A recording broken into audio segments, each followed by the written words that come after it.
அவன் அருளாலே அவன்தாள் வணங்கி மகான்கள் தரிசனம் நிகழ்ச்சியில் இன்று நாம் காண இருப்பது கூனப்பர் சுவாமிகளாகும்.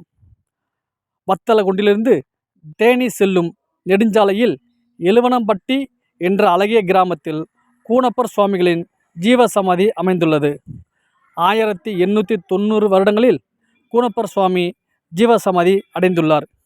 கூனப்பர் சுவாமி ஜீவசமாதி அடைந்த பின்பு அந்த இடத்தில் சுத்தம் செய்யும் பொழுது அவர் தலையில் அடிபட்டு இரத்தம் பீரிட்ட இடத்தில் இன்று சிவலிங்கம் பிரதிஷ்டை செய்யப்பட்டு பக்தர்களுக்கு கூனப்பர் சுவாமி அருள்பாலித்து வருகிறார். கூனப்பர் சுவாமி இன்றளவும் பக்தர்களுக்கு நேரிலும் கனவிலும் சூட்சுமரூபாக அருள்பாலித்து வருகிறார். இத்திருக்கோயிலில் குழந்தை வரம் வேண்டியும் தொழில் சிறப்படையவும் பிரார்த்தனை செய்கின்றனர். இப்பிரார்த்தனையின் பலனாக அவர்கள் பிரார்த்தனை வெற்றியடைகிறது.